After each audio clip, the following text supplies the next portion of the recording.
You're listening to Advancing Our Church.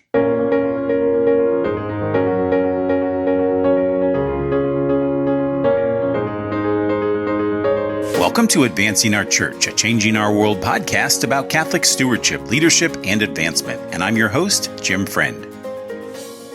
Well, thanks for joining us, and I hope you enjoyed a successful Catholic Schools Week. Here at Changing Our World, we have some great programming planned for the first quarter of 2020. A couple of weeks ago, I took a trip out west, and I visited some new friends in California. And today, we're going to visit with the Mission Advancement Team in the Diocese of Phoenix. But before we do, this past weekend, we celebrated the Feast of the Presentation of the Lord. And I think the relevancy for us sometimes is to just experience the extraordinary in the ordinary of our daily lives. You know, Mary and Joseph in the Gospel bring Jesus to the temple, and they meet Simeon, who embraces Jesus and says, "Now, Master, you may let your servant go in peace." Essentially, he says, my life is complete, and now I can die. I just kind of admire that kind of peace and that kind of faith. I think for many of us, especially those who have teenagers, we're always in this phase of what we need. Dad, I need a new cell phone. Dad, my car needs to get fixed. Saving for college, retirement, and maybe you're saving for your first house. It's always that next thing that we need. And I think sometimes we need to take a step back on this journey and thank God for the blessings that we've received. You know, we're in the middle of winter. And for those of us who live in the colder climate, it's tempting sometimes not to see the glasses half empty, especially during this time of year. But rather, let's take Simeon's approach and be at peace and remember that we have what we need. Let's tackle today with that spirit of abundance and be at peace. Now, let's get to work. Today, I visit Phoenix, Arizona, which, by the way, is where I was born. And while visiting my family there, I had the chance to visit the Mission Advancement Team in the Diocese of Phoenix. Today, I talk with Cande de Leon, Linda Barkyoumb, and Lisa Wentz, who are the senior leaders for the team. We talk about the needs they're experiencing in the diocese, the great vision of Bishop Olmsted. By the way, I'm a fan, tremendous author and speaker, especially to men's spirituality. And we also talk about the Kino Institute and why, and this is incredible, why they're experiencing such a boost in the number of seminarians in the diocese. And so, without further ado, here's our conversation. Well, welcome everybody. Thanks for joining us today on the podcast. It's great to be here in the Diocese of Phoenix with all of you. Why don't I go ahead and just have you guys introduce yourselves. We'll go around the table real quick. Linda, why don't you go first? Sure. I'm happy to be here. My name is Linda Barkyoumb. I'm the Director of Engagement in the Office of Mission Advancement for the Diocese of Phoenix. Wonderful. Cande? Cande de Leon. I serve as the Executive Director for the Office of Mission Advancement here in the Diocese of Phoenix. Welcome. And Lisa? And Lisa Wentz. I am the Director of Appeals in the Office of Mission Advancement in the Diocese of Phoenix. Well, great. Well, thanks for taking a few minutes of your time with me today. As I mentioned to you before, this is my hometown, town I was born in some 50 years ago. It's always great to come back and visit family, and this was a double bonus to kind of spend some time with you guys today. So let's just start with, you mentioned, we were talking before the podcast a little bit about how you had reorganized the podcast or reorganized the office, and Cande, you were recruited to come down here. Why don't you tell us a little bit about that process and how the office was formed? Yeah, no, thanks. It was really a providential thing that happened. I was in the Diocese of Corpus Christi serving as the Director of Parish Stewardship and Development, and we'd done a lot of really good things out there, but I felt that something was ready to change, just in career-wise, and received a phone call. And initially I said that I was not interested. Mm-hmm. But I talked to my wife about it. That's how all good recruitment stories start. Not interested. Hang up the phone, right? Well, Thank you for calling. It's true, I mean, born and raised in Corpus Christi, Texas, it's, we have 4 kids I mentioned to you, and the last thing you want to do is uproot your kids. I had a senior that was graduating high school. Oh, my. It's now graduating college, and the last thing I want to tell her is I'm thinking about moving. Sure. So it just wasn't the right timing. But when I talked to my wife about it, she said, "Have you prayed about it?" And I told her no, and she asked me why not. And I said, well, I blamed it on her. I said, "You would never want to go anywhere."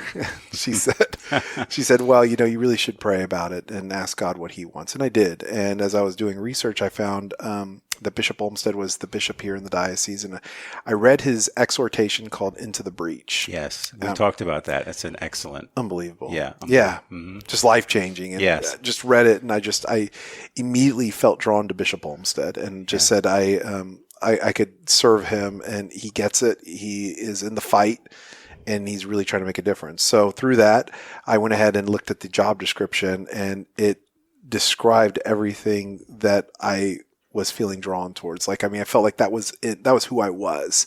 So I felt like I was reading about Cande. And so I just, told the Lord, if this is the right thing to do, then please open the doors. And it just happened to be that Father Greg Schlarb, who is the vicar for stewardship, I had known through the ICSC. And so because of that, I felt even more like this could be a good fit. So everything, stars aligned, and here I am. Oh, wonderful, wonderful. And you said that this is a relatively new office, kind of reorganized. How did that all shape up? And how is the office currently formed, I should ask you? Yeah. Sure. Well, initially, this office was a stewardship office, and as it is in many dioceses. And they called it a stewardship office. I remember when I first got here and I went to go visit the parishes, they say, the only time that we hear from the stewardship office is when we haven't done well in our charity and development appeal, which is the annual appeal. So, that's not a knock on this diocese. It's like that pretty much everywhere, Most dioceses seem to have the reputation. They only call when there's bad news. Absolutely. Yeah. And, part of that is just because of the budget that's been dedicated to this kind of effort. And there was a minimalistic approach in terms of how do we engage. And since there was a good system in place and we had learned how to live by that system, we just learned how to manage through that. But through Bishop Olmsted and Father Greg Schlarb and the Vicar General here, Father Fred Adamson, they knew that we needed to do something more. So Bishop has always been one to speak about encountering the living Christ. It's the mission of the Diocese of Phoenix. And so through the Mission Advancement Office, he wanted to expand on that and really engage relationships and key constituents in the community, but also the presbyterate. So in order to do that, you needed to beef up the office. So what we did was initially they were looking to build a campaign, a capital campaign to raise money. But through that, they recognized that we needed to reorganize our office, and that's how the Office Mission Advancement was developed. Great. And then when did Linda and Lisa come on board to join you? This is your executive team you brought with you today. Yeah. I'll let Linda take that. You go first. He's saying that because I was here. Okay. Yes. So I was part of the Office of Stewardship. That's how I came to the Pastoral Center. I've worked in the diocese going on 29 years now. So I was here, part of the Office of Stewardship, and when the talk of the campaign, the restructuring and formation of this office came about, it was a great grace for me that I was offered an opportunity to be a part of it. So that's how I came to this position. And then your position was kind of changed a little bit, you were saying, into more engagement. Can you tell me a little bit about your current role? Sure. Yeah. When our diocese took on this campaign for evangelization and discipleship, I was in the role as the director of the campaign, so I oversaw the campaign in all of our 117 parishes and missions.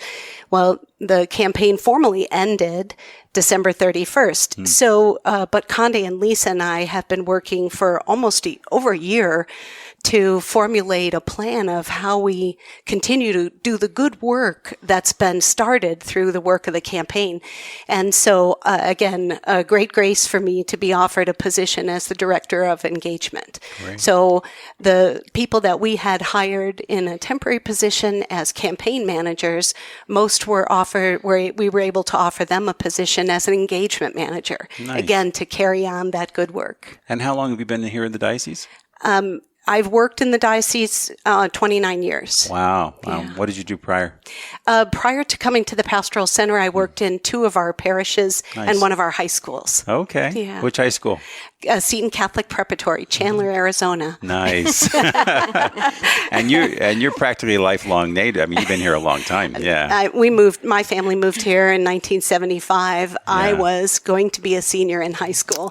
So I understand the trauma of uprooting family. I love Arizona. Originally a native of the Chicago area. Ah, okay. Yeah, So Midwestern roots. That was a big change then. It was a big change, and it was a big change back then to go from a large metro to really Phoenix at that time was really a very small town. It was. Absolutely. Yeah, it's seen a lot of growth. I'll bet. And it continues. Yeah. Very exciting. It is one of the fastest growing areas in the country, right? Yes, it is. Incredible. Yes, it is. Yeah, they're just in the west side of the Phoenix area, for example, they're projecting growth in the 400% in the next 20 years. Wow. Yeah. And what do you think? What is the draw in Phoenix? I don't know that you're known for your great sports teams. No offense, right? But diehard fans. Diehard fans. Yes. Yeah. Obviously, the first draw is the weather. Yes. This is such a beautiful climate here. We have our winter is really the summertime, and it only lasts a couple of months, and it doesn't stop us. People that like to be outdoors, love the sunshine. They come to Arizona. And Arizona, most people think of it as a desert, but it has a vast and a wide variety of climates. So you can live in the valley and it's the heat of the summer and you're roasting. Sure. And Friday night you can drive 2 hours and you're up in the mountains and it's 30 degrees cooler and good camping, great fishing, hiking. Places like Prescott, I visited up there a couple years ago. And up on the Mogollon Rim, so Show Low, up in that area. And again, we have some beautiful landscape here in Arizona. And people don't even realize we have 3 great mountains to ski on in the winter. So when I was a kid, I told you before, we were in Tempe and Mesa. My parents had homes there, and we had a rock front yard, right? You guys have that? Like we had a little tiny patch of grass in the backyard. We had a pool. We were blessed to have a pool, and then the whole front yard was all rock and cactus. Absolutely. Yeah, it's pretty low maintenance, right? Yeah, that's right. Xeriscape, we call it. Xeriscape, I like that. So very low maintenance, a lot of succulents, cactus. Sure. The desert is actually beautiful. It is. It blooms and, but it is not like as I was used to growing up with the forest preserves and the changing seasons. Nothing changes here. Your palm trees are palm trees. That's right. Okay. It's very consistent. That's You're right. good. That's a good thing. Lisa, tell us how your appeal is doing. Tell us a bit about your background. How long have you been here with the diocese? So I've been here about, 2.5 years. I'm going on my 3rd appeal right now. Yeah. And, we all come from different backgrounds. I had a long marketing background, but mostly for-profit. And then I was home for a bunch of years with kids and came out of the Midwest, and I actually went to work for the Diocese of Green Bay. Okay. In, about 2013, I think it was. Okay. And so I was there for about 3 years, and then we decided to make the move to Arizona, like so many people do. And I didn't know what would happen, but all my friends in Green Bay reassured me God had a plan for me, and He did. And just like we talked about before, when I heard about this job, I thought, oh, no, I'm not qualified for that. But things unfolded, and I finally said yes. Yeah. So yeah. Slightly different winter from Green Bay? Just a little bit. But the Packers are better than the Cardinals. Oh, there it is. The Green Bay Packers coach is now at Dallas. There you go. Yeah, but he's no longer the coach. I love it. Good one. That's good. So, Lisa, you're director of all the appeals. Is that all the diocesan appeals that go out? Or? Yeah, and really right now there is one appeal. The CDA is actually 50 years old, just like the diocese is. Yeah. But we are, so the annual appeal raises about $9 million a year, and that supports about 70 different apostolates, charities, and ministries here in the diocese. And so we do great work. We feel good about that. But we feel like it's time to look at the appeals through a new lens. There are many people who just have certain affinities to certain pieces of an appeal. Maybe they really are drawn to seminarians, or maybe they really want to support Catholic Charities, or maybe they really want to support marriage prep and natural family planning. So our goal is to get to know our constituents better so we can engage them in more ways and things that they're interested in and draw them closer to us, engaging them in the church. Sure. And do you have a community foundation here in Phoenix? Or? We do. We do. Is that separate from your offices? It's a separate 501c3, yes. Okay, wonderful. And so do you guys partner a little bit on some of those kinds of engagement pieces, or? We do. We work closely together. So, I mean, we are in good communication. They concentrate on a lot of plan giving that they look at towards there. So endowments and such. Yeah. Right. We have a good relationship with them. And so it's important that we're all moving the mission of the church forward together. Sure. So what are you seeing as the kind of the philanthropic landscape of Phoenix, other nonprofits? I mean, it's obviously a growing area, so the economy is doing well. So how is philanthropy here in the Phoenix area? Yeah, I would say that it is very robust and it is highly engaged. So, it's interesting because coming from South Texas, we obviously did not have the population that's out here. Yeah. But in the fall and the spring, we would say that, well, particularly the spring, we see nonprofits having all sorts of galas and events. And you would think that, people would get kind of burned out with this kind of stuff, but they're not. There's like real strong participation. I mean, it's very active community. There's a very good philanthropic mindset. I think U of A and ASU and NAU have helped with that. I think that there's been some real hallmark nonprofits here. I mean, we have St. Vincent de Paul's, the largest in the world, is here. Sure. We have a great Catholic Charities. So I think there's some good things happening here that's kind of helped reap the environment. Wonderful. And what does your appeal support? What are some of the cases for support that you think are catching traction with your donors here in Phoenix? Well, I think there's a pretty strong pro-life movement, I think, here in Phoenix. And we support about 7 different women's organizations that help women through the stages of pregnancy and support them emotionally and physically and bring them to a point where they decide what to do, if they are going to adopt their baby out or have their baby, but ultimately the goal is to have them have their children. So pro-life movement, that would be the first thing I think of. Catholic Charities has a very strong following. It's our single largest case component in our CDA distributions each year. So we have great support for them. I think we have some wonderful in-house ministries here that we support. First of all, prison ministry. We have a really good prison ministry program, and there are people out in parishes they're passionate about supporting prison ministry. So there's one.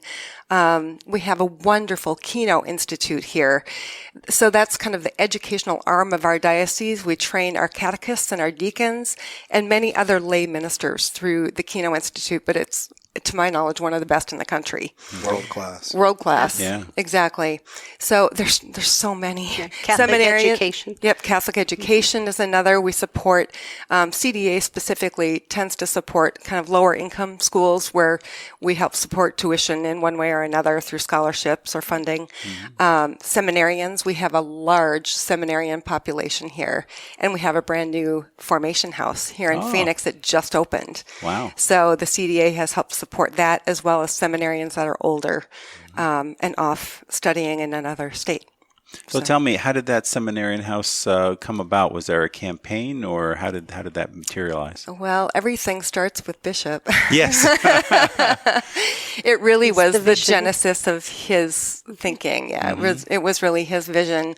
And so this formation house specifically is for first and second year seminarians. So the men coming into this are young. Yeah. Many of them haven't had any college. They're right out of high school, or maybe they've had a little and they're discerning.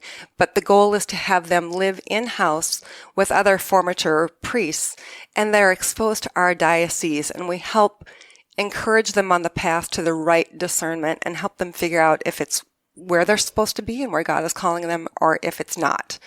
But Father Paul Sullivan, and then we have 2 additional priests who help there, and deacons as well, a live-in deacon, and they bring these young men along, and they get college credits. So they're attending Phoenix College while they're living there.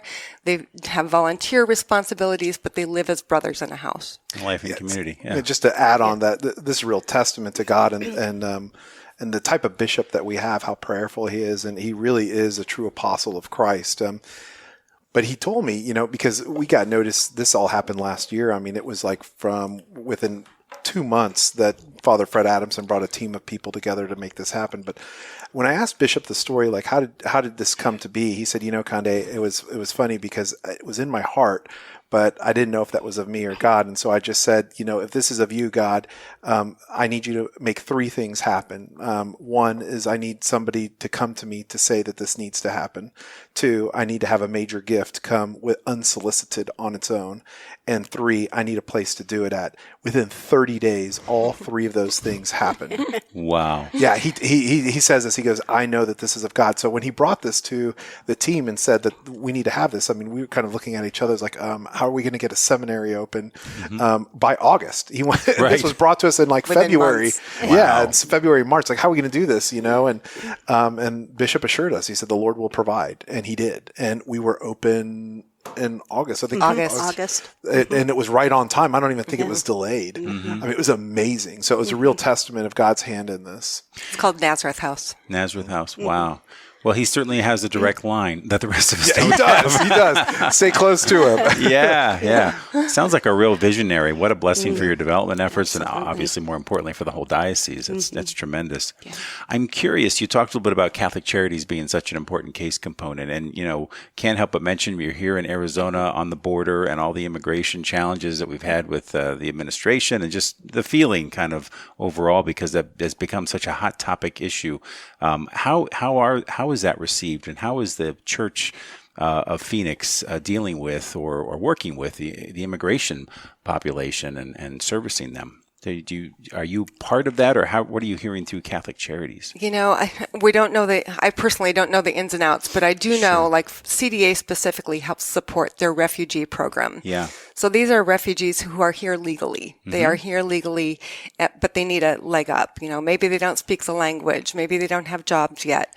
So the refugee program is supported to help them become contributing members of society, but they are here legally. That's what I know. Catholic Charities in St. Vincent de Paul are very involved with that, and our Curia here works very closely with them to make sure that they feel like they are supported. St. Vincent de Paul is really taking an active role, and right here in central Phoenix, or I should say downtown Phoenix, is one of the headquarters for ICE, and that's where they actually do a lot of the processing of the refugees, people coming to seek asylum.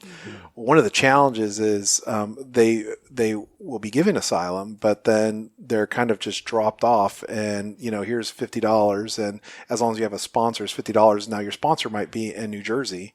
You need to figure out how to get there. They might get you a bus ticket, but I mean, like, you have no clothes, you have no medication, there's nothing. And so the St. Vincent de Paul has really stepped up, and they've opened up their doors. They have a large dining hall, and they converted it into be an emergency place where these refugees could go. And Catholic Charities has also got involved. And I'd also add that our Catholic parishes and our ecumenical community here, not just the Catholic Church, has stepped up. So the whole city really has embraced this. Regardless of how people may feel politically, these are human beings, and we need to help them. Without a doubt. It's interesting you mentioned St. Vincent de Paul Society. Actually, the very first podcast we relaunched with Changing Our World, Changing Our World worked with St. Vincent de Paul Society, the national organization, and I interviewed their CEO. He was telling us that the prison ministry, many times the prisons will let prisoners go in the middle of the night. And so St. Vincent de Paul will have like trailers or campers right outside the prison doors, so they can help these guys, give them a phone, give them a change of clothes, give them a couple bucks so they can get where they need to go. But such an important ministry. It is. Absolutely. Touches lots of lives. Wow.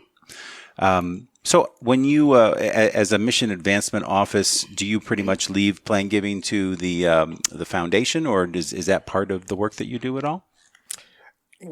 I wouldn't say we leave it to them. Yeah. I would say that we collaborate with them. Right. So the way we see it is we're strengthening the relationships of many of the constituents for the bishop. Sure. So on behalf of the Catholic Church. So if somebody feels that they want to do something extraordinary with a planned gift, then we certainly encourage that, and we'll steward them along the way with that. That partnership, yeah. Right. And that would probably be our biggest role, and, certainly encourage it as well.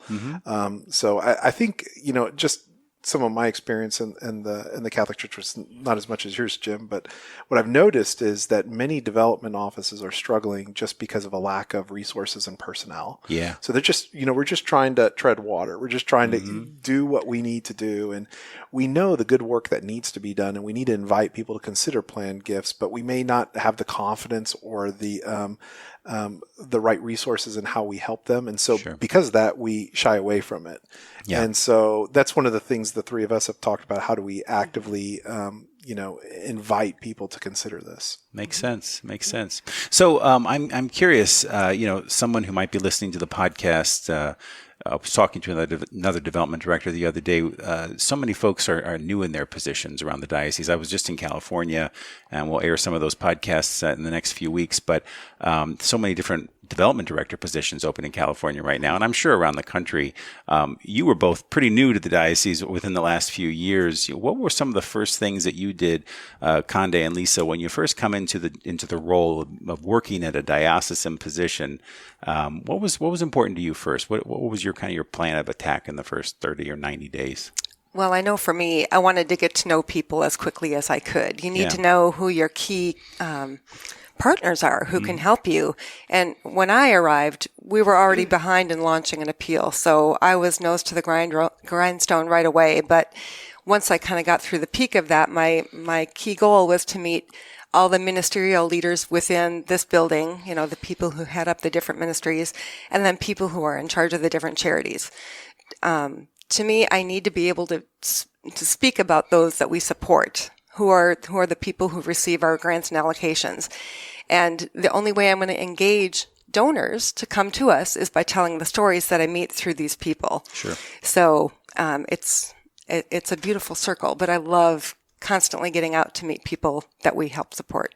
Yeah.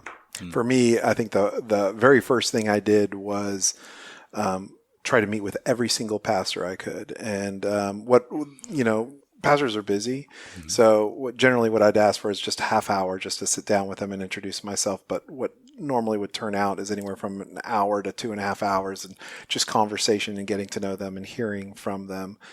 So that was the number one priority. I would say concurrently with that, but really probably had more time afterwards, was getting to know some of the key constituents here, some of the key leadership within the diocese, some that had certainly capacity to give and that have given in the past, but also people that were just influential and people that were seen as leaders, and just hearing from them about their experience here in the Diocese of Phoenix and what was important to them. That's tremendous.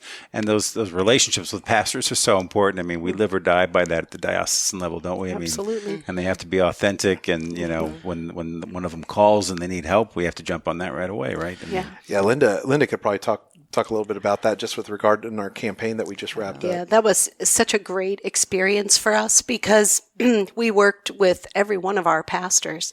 And we were talking earlier about, they tell us that the diocese never calls unless they're in trouble. And so when we started working with the parishes, our campaign managers would meet every week with the pastors, and the pastors would say to us, "You mean you're going to come here every week?" And certainly we had a plan. We had to implement a campaign in the parishes. But I think some of the best work we did was simply building bridges, so that we were an arm of the bishop. We were the face of the pastoral center, and we could ensure them that this is a building full of people who really care and want to help. And we would come across pastors or parishes that had certain needs. And because of our position here, it was easy for us to make connections and provide and be a resource to them. So that was a great thing. And ours is a very large diocese. We span 45,000 square miles in the state of Arizona. So some of our parishes are 4-6 hours drive from the pastoral center. And yet we still made that commitment to meet with them weekly. So we had people on the road. And again, it was just such a great way to connect. Mm-hmm. And now, one of the things that was just a kind of a side effect from the campaign that we really didn't set out to accomplish is that we now not only know the pastor, but we really have a sense of a community. So now when you talk about a parish or a mission, we have a sense of who they are and where their heart is, because every parish and every mission has their own personality irrespective of the pastor. I couldn't have said it better myself. You've seen one parish, right?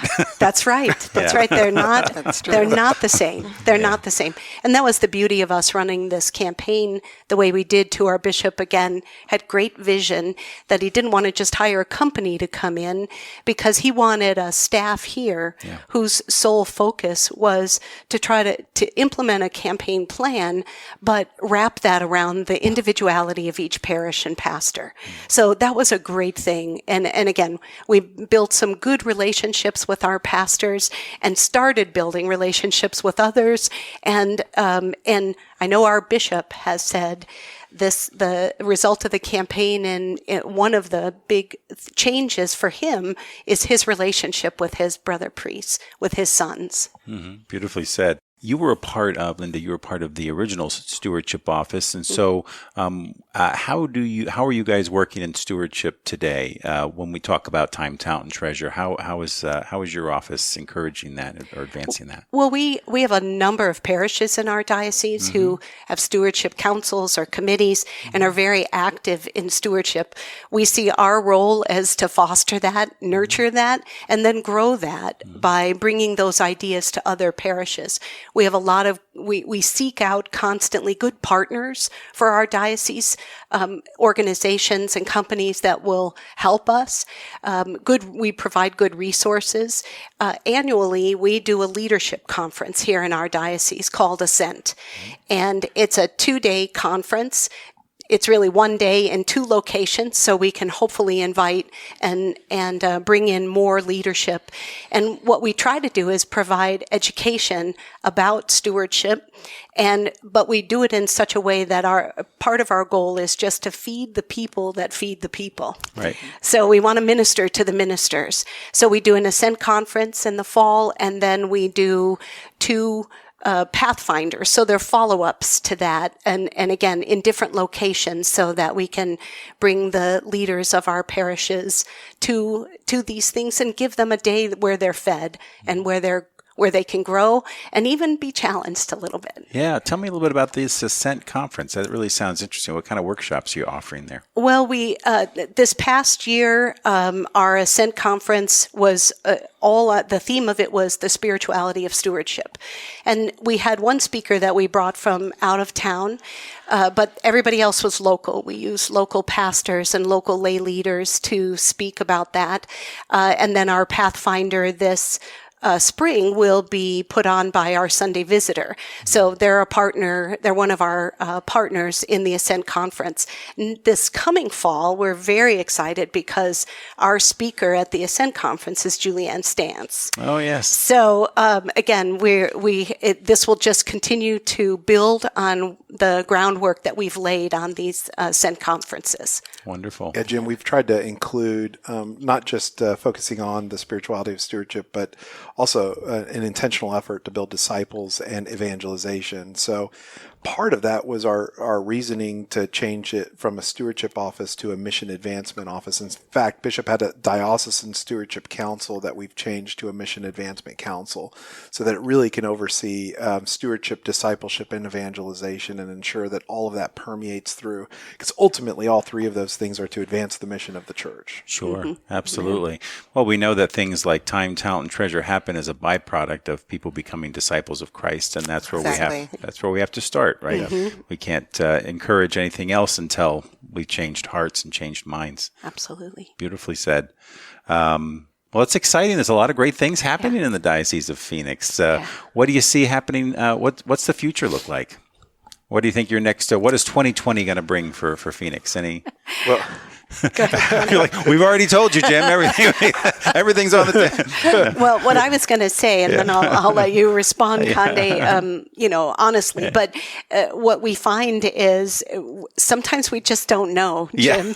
The diocese is growing. Our bishop is such a visionary. There's so much prayer that's put into everything he does, but there's so much there's so many great things happening in this diocese, but the Holy Spirit is so present here.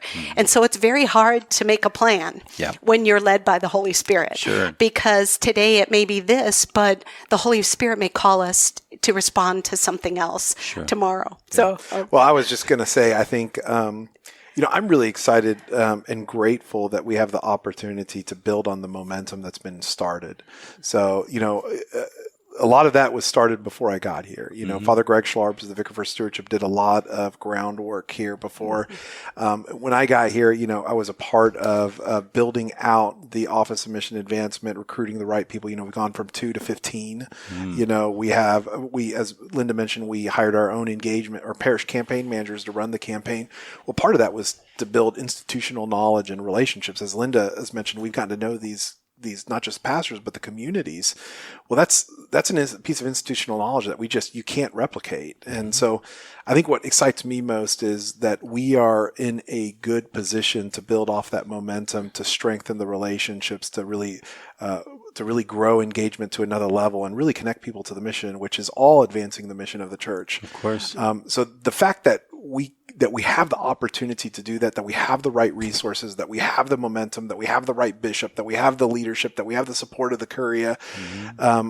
It's a humbling responsibility. It also just reminds us that we have to be mission driven and we have to show results because, not every diocese gets this opportunity and we just can't waste it. Absolutely. We haven't really touched on kind of cultural sensitivity. I'm sure you're dealing with different cultures and different languages with your ministries. And how many, I would imagine, like for your annual appeal, how many different languages are you working with right now? Well, so I'm trying to remember. I published something. We offer masses in, I believe, 13 different languages in our diocese. I will say that's an area of growth. I do publish many things in Spanish. Our videos are in English and in Spanish. Many of my printed materials are in English and Spanish, but we could build on that. Yeah. So I would add to that, for me, this was my first experience to work with to really work with a community aside from the Hispanic community, like the Korean community. When we had the campaign came around for one of our Korean parishes, the pastor doesn't speak any English. He only speaks Korean. Oh my! So Linda and I knew we couldn't give this to an engagement or to a parish campaign manager, and I didn't want to give this to Linda. I felt so. I was like, Linda, let me take this on, but I can't do it by myself. I need your help. Let's do it together. So we did it together, and it was interesting to go through that process. But what was so beautiful about it was there was about 200 families there, and out of the 200 families, in the end, 198 or 199, it was like almost 99% participated in the campaign. They did amazing, and it was a wonderful experience. And I think there was one point one of the parishioners said that what was so special about the campaign was they felt they were a part of the Diocese of Phoenix. And, I think it just goes to speak that although we are very diverse, there's great opportunity to engage and to strengthen those relationships. And we did distribute some pledge cards in Korean. Yeah. Smart. Yeah. Why not? Well, we had a great partnership with the parish, and they did it all, and then they helped us, interpret it.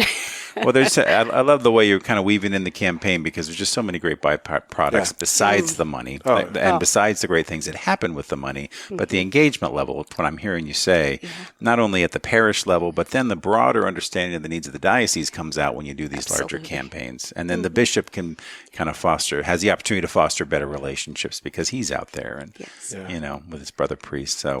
Well, and we've heard pastors say as well, now that they've learned how the campaign was run, many of them have gotten different ideas as to how they want to run their annual appeal. Nice. So they feel more empowered, maybe a little more knowledgeable. And exactly. Yeah. I had one pastor tell me was very resistant towards the campaign on the onset, and I was talking to him recently, and he said, Cande, I've drank the Kool-Aid. But it's really no Kool-Aid. It's really just, it's just giving God an opportunity to work through something that is really extraordinary. We don't get these kind of opportunities all the time. Yeah. And sometimes we grow from doing something that we're uncomfortable with. And Absolutely. And that sounds like that's what happened with these guys. Bishop often would say, part of our job is to bring people to the cross. Right. And one of the ways that we do that is invite them into sacrificial giving. Mm-hmm. So that was a beautiful thing, and it did. It changed lives. It changed people, and it changed our diocese. So for the better. That's beautiful.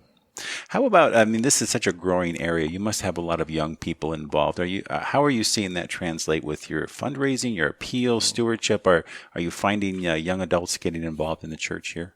Yeah, I think that's part of the reason why we're looking at how we utilize our database and how we understand our constituency much better, because it's changing. Mm-hmm.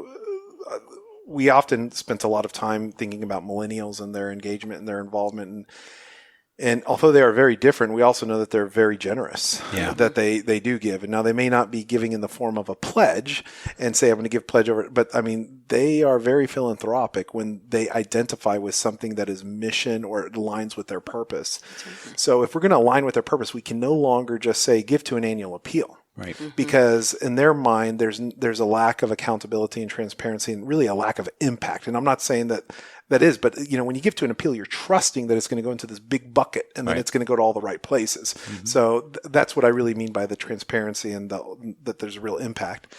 But if we can talk to a young person and talk to them about how this young family that are refugees and that we can help put them in a home, or this person that made a bad choice in their life is going to help be transitioned into the civilian world from jail, or if we can feed this family and say, you're going to make an impact with this person by giving to this ministry or charity or apostolate, that's going to make a huge difference. But the only way that we can do that is if we have really good data, if we can understand it, if we can be able to structure that data in a way where we can invite them in a very tailored fashion, which deals with segmentation and things like that. So it's really created a huge emphasis on that. And then where Lisa's concentrating on with is our digital marketing, and how do we reaching out to them through social media, through digital, through these podcasts, these kind of things. Like how are we engaging our flock like that? Mm-hmm. Tell me a little bit about your digital media strategy. I imagine you're on all the social media channels Well, primarily Facebook. Yeah. That's where our audience primarily is. Yeah. But we're sampling a lot of new different things this year. We're doing some targeted social media ads. Now that we have a new database, we're able to amp up email marketing. That's not something we've really been able to do. Okay. And so with a new database, that's something we're trying and testing. And so I would say this year we're testing a lot of different things, and maybe next year we'll have a better idea of where we want to focus. Some geofencing. And I think the other thing is we are all on the networks like Twitter, Instagram. So we the dioceses, yeah, the dioceses. But I think just to Lisa's point right there is the diocese isn't different than the Mission Advancement Office. So how do we create one consistent message that ultimately understands our constituency and then invites them to participate? So we've really built a real strategic relationship with our communications office where we were, they were doing their thing, we're now meeting weekly, and how we're working together with the social media aspect. So some testing, applying budget to it, and then just doing it. Tremendous. Yeah, the geofencing is just an uncharted territory for a lot of the development, but there's so much data there. There really is. We're being tracked every day by carrying these phones around. Yeah. It's scary, a little bit. How can we use that to bring people closer to the Lord? Right. Absolutely. Well said. Well said. Yeah. So Catholic education, tell me a little bit about the landscape of Catholic education. Are you involved with that? I know a little bit through the annual appeal, but how is Catholic education in the Diocese of Phoenix? Yeah.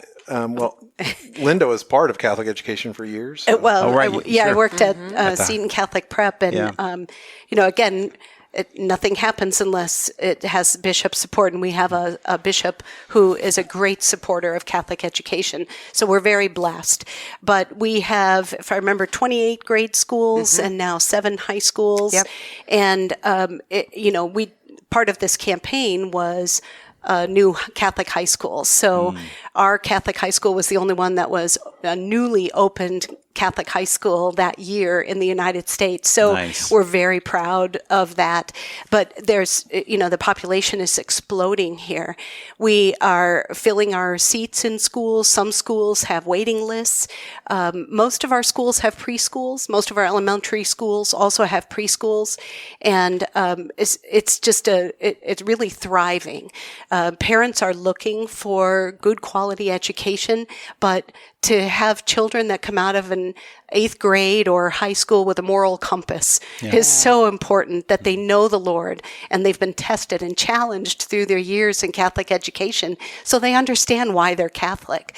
Those are the future leaders of our church. Absolutely, and there's no better way to form them. To what Linda was mentioning about the schools, and then tying into diversity, and when you think about our schools, if you look at the population and the demographics, kindergarten is about 52% Hispanic. Mm-hmm. When you go from 1st grade to 8th grade and you kind of look at all the schools together, it drops from 52% to about 47 to 48%. But then when you go to the high schools and look from 9 to 12, it drops all the way to about 31% Hispanic population. Mm. And part of that is because of where the current high schools are located within the Diocese of Phoenix. Another part is the tuition basically doubles. So when Bishop Olmsted built this new high school, St. John Paul II, it was strategically placed in an area where it would be able to serve the Hispanic community. So now that statistic of 27% on average is flipped, and it's about 72 to 75% Hispanic within the high school, which is huge. Yeah.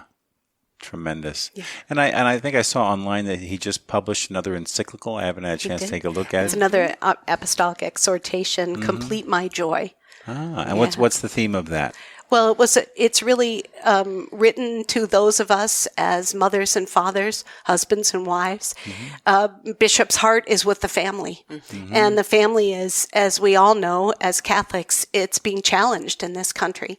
And it's also very different today. Family, that word, mm-hmm. conjures up different things for people. So he wrote to us and really challenged us on how to be better parents, how to be better wives and husbands, and how to best strengthen our families. Along with the release of the apostolic exhortation was also released a prayer guide for families. So just simple ways then, but empowering us as parents and husbands and wives to pray together as a family and giving us very simple tools. So it's been, again, another very big success for Bishop, but I hate to even use the word success. That's not correct. It gives us an opportunity to hear the wisdom that is Bishop Olmsted, but it's a message we all need today. Mm-hmm. Yeah. Because when the family, there's a phrase, and I'm not going to get it right, but it's something like where the family goes, there the community goes. As the family goes, so goes the nation. Thank you. St. John Paul II. Yeah. Wow. So thank you very much, and it's so true. So we're doing what we can to support Bishop in his effort to strengthen the family. Well, the first time I came in contact with Bishop Olmsted was reading Into the Breach, like you mentioned earlier, Cande. Our men's group at my home parish, we got a copy of it, and we just read through it together. Read a few pages, discussed it, read a few pages. There's just so much depth there, for us as men, as fathers, as husbands, as brothers. I mean, it's just... Yeah. It's just the way he wove that together. I would highly recommend that to anybody who's listening, and I'm excited to download a copy of this new exhortation. Yeah. It'd be good to, if you have a chance, my wife and I, it came out a year ago on the Feast of the Holy Family, mm-hmm. and what we did was we were using that as our opportunity to clean up the house after our family and friends over. Mm-hmm. So what we did was we downloaded the podcast and we listened to it together as we were cleaning up the house. Oh. And then what we would do is we'd pause it, and then we would talk about different moments that caused conversation. So if you can listen to it with your wife, mm-hmm. highly recommend it. Mm-hmm. Wow. And I actually read Into the Breach, and I know it was an apostolic exhortation to men, but I gave birth to 2 men. and I thought... You have a stake in this, then. I do. And I want to help them as their mother. I want to encourage that fatherhood and that spiritual presence in their family. So I read Into the Breach and then discussed it with my sons. Well, beautiful. Yeah. So if you haven't heard of Into the Breach and you're a mom, read it. Yeah. Or listen to the podcast. But my husband and I listened to the podcast as we were driving as well. So it was a great conversation starter and really thought-provoking. Well, when I after we were done going through it, I bought copies from my dad, my brother, my father-in-law, and that was their Christmas gift that year. Beautiful. Yeah. Yeah. Well, guys, this was great. I can see why you make such a compelling team. Congratulations on this great team, and I wish you all the best for the future. Any closing thoughts? We're just lucky. We are so blessed here, I think, in the diocese. Our team is blessed. We are blessed with our bishop, and we are ready to change the face of development in the Catholic world. Yeah, I believe that's true. Yeah. The thing I have learned the most in these last current years is that the best way to have success in development, in church, in life, is to remember that it's not about you. Yeah. And that God has a plan. Yeah. So it's all God's plan. And so it's always, we stumble every time we forget that. And then something happens and we're reminded once again, this is God's plan, not mine. So that I pass that on. Jim, thank you for coming down here to Phoenix and taking time to spend with us, and thanks for the good work you're doing with Changing Our World and all that you've done in the past. And so we're very grateful and honored that you invited us to be on this show. Thank you so much, guys. It was great to be with you today. It was a lot of fun. Thank you for having us. It was for me too. Good. Thanks for the invitation. You're welcome. Thank you. God bless. Thank you.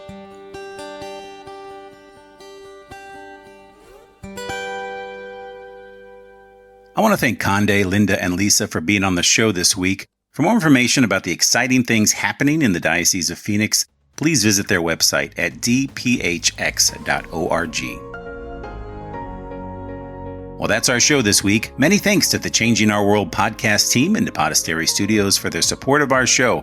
If you'd like more information about our show, please visit us at advancingourchurch.com. Follow us on Facebook, Twitter, or Instagram.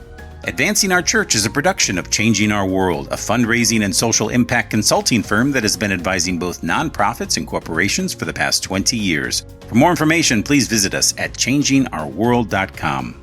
Well, that's it for me, everybody. Have a terrific week. Take care. God bless.